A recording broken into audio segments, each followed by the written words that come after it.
The Black Tapes podcast is sponsored by Rocketsound, who provides sound services for the video game and animation industries. To learn more, please visit www.rocketsound.net. Rocketsound, creative sound for modern media.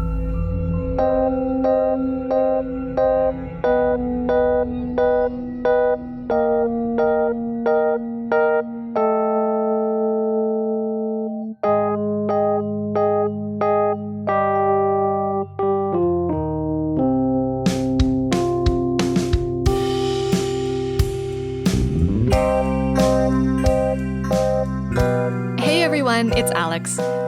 We love making the Black Tapes podcast, and we love your enthusiasm for our show. Your iTunes reviews and social media shoutouts have been fantastic. Please keep them coming.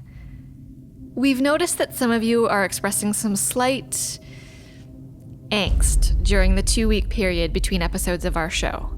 We're working as fast as we can, I promise. Sometimes it's helpful to discuss things with others who share the same interests. So today, we'd like to direct your attention to the popular website Reddit, in particular, a subreddit devoted to the Black Tapes podcast. Nick and I were joined by one of our executive producers, Paul Bay, to address a few questions from our listeners from the Black Tapes subreddit.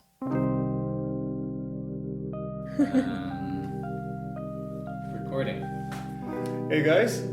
Hello. Hey Paul. Okay, just coming down, Terry and I want to thank you guys. Oh, Terry, just for our listeners, Terry Miles is the other executive producer of the show. Yes, my partner. You know the website Reddit. There's a whole category of devoted Black Tapes fans that talk about our show on Reddit. And a super fan a while ago had asked if he could set up a subreddit for us, and I said, sure, go ahead. His name was Eros. That's his username. I don't know his real name. Okay. Oh, it's a he? It's Eros? I think it's a he, yeah. Oh, okay. Good call. I forgot all about it, and then I got contacted by another user named Destructo Girl. She's got 5 R's in her name. As you do, right? I That's like how her. you spell it. I like her. Yeah, she's great, and she's been actually keeping a list of all the people's names that we interview. It's quite huge. I had a lot of fun. Have you guys checked it out yet? Yeah, well, you sent the link. I took a look, but we've been crazy working on episode 10. Yeah, so. I haven't looked. Yeah, it's but I'm pretty curious. cool. I just took a peek, and there's a lot. It's like a rabbit hole. You could fall down, and I can't do it. Yeah, Wow. you have a lot of fans, right? I'm gonna read that. I'll send you some of the highlights. But there are a lot of questions. Okay. All right. Right? And there are a bunch of good questions. Now, of course, I listen to the show, but I'm not on your end. I'm not doing the investigations. So I don't know the answers to these. So I was wondering if on air I could ask you these questions that they've relayed on these forums, and you could answer, maybe? Sure. Let's see what we can do. Okay. Sure. Well, since Destructo Girl, she's the one that called my attention to this forum, Okay. I'm going to start with her concern. Great. Okay, this is her writing. I'm really confused about the timeline. Coralie went missing in 97, right? The email mentioning Warren was found in Coralie's documents that her mother sent to the producers. Tina Stevenson said she sent the email to Lisa Graves after a break-in 5 years ago.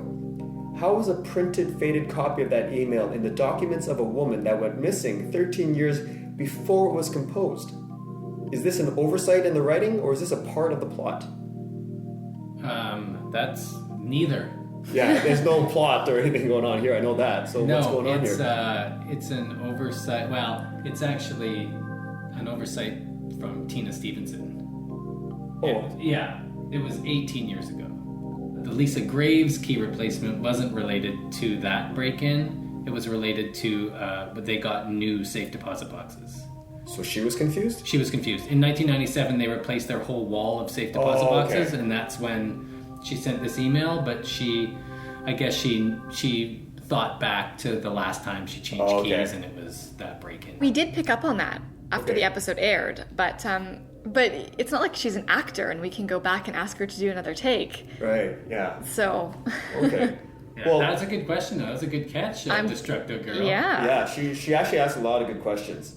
Okay. Here's another good question. This one is from Hatchcat. Okay. So Hatchcat wants to know. Like, is that a Lost reference? Is that? I don't know. Hatch? Oh. Maybe. What does a cat have to do with it? Nothing. Okay, well, maybe you just watched half the season. Unless I missed something. Yeah. Maybe it's numbers related. Well, Hatchcat wants to know. According to episode 104, Coralie isn't Charlie's mother. Some Canadian woman is. So something seemed off to me when at the end of episode 107, Charlie kept mentioning, quote, my mom, or quote, my dead mother. I got the sense that maybe she wasn't talking about Coralie, at least not when she said, quote, my dead mother. I may be reading into it, but in my experience, people aren't likely to refer to their stepmothers as mom. It just left me a bit suspicious. Oh no, she was actually referring to Coralie when she refers to her as mother. Oh. Yeah, my dead mother. Oh yeah, Oh. that's a little harsh. Yeah. Okay, well that was a simple answer.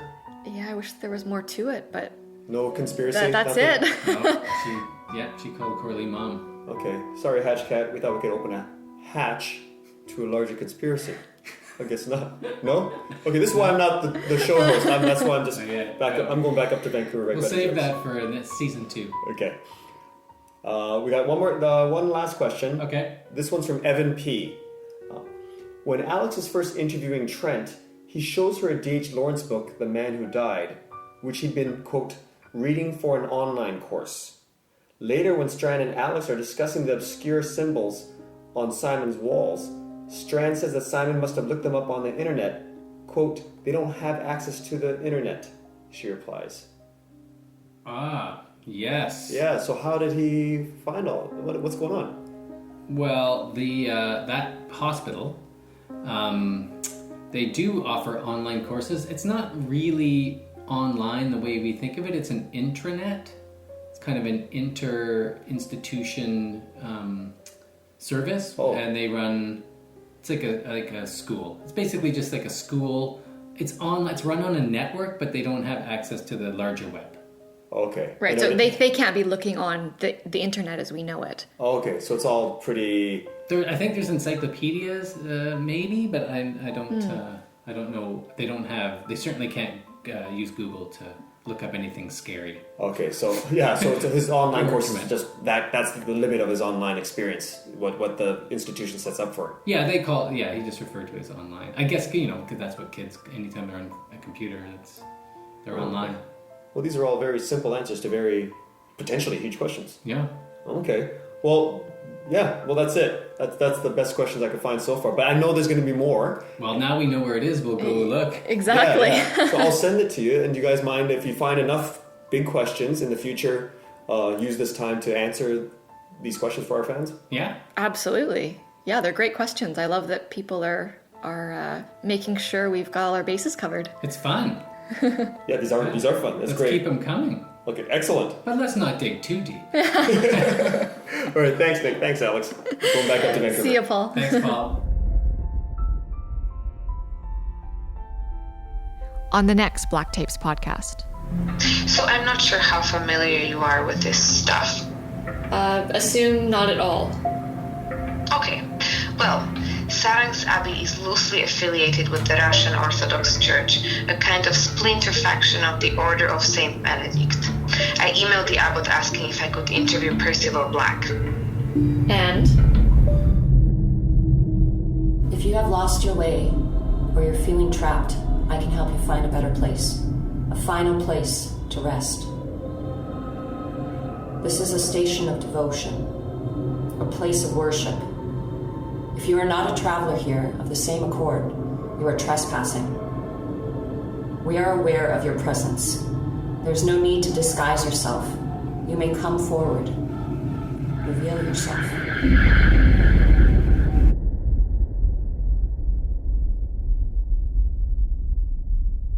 Sponsors like Stamps.com will allow us to make season 2 of the Black Tapes podcast, and we really want to do that. Really? Yeah. So, all you have to do is go to Stamps.com. There's a microphone symbol at the top right-hand corner of the page. Click on that and type in the Black Tapes. And they've got a whole bunch of deals and discounts for you to take advantage of. And free postage. There's a scale, digital scale. There's... but go there and check it out. Yeah. Yeah. Sorry to interrupt you. No, that's okay. Happens. And using the code allows us to make more shows and get into season 2, which we really would like to do. Yeah, thanks guys. Thanks for listening to the podcast. As always, we'll see you next week.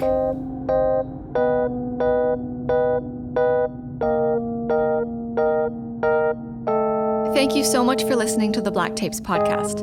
If you enjoy our show, please rate and review on iTunes, Stitcher, or wherever you found us. Reviews help keep us on the charts, where people can find us.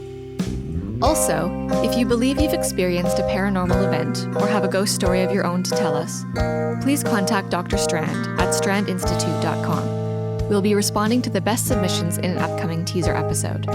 Thanks again for listening to the Black Tapes podcast. I'm Alex Regan. We'll be back again next week. We love the conversation on Twitter, Facebook, Tumblr, and the rest. But if you're looking for a forum to discuss the Black Tapes with like-minded listeners, check out the subreddit at reddit.com/r/thebblacktapes.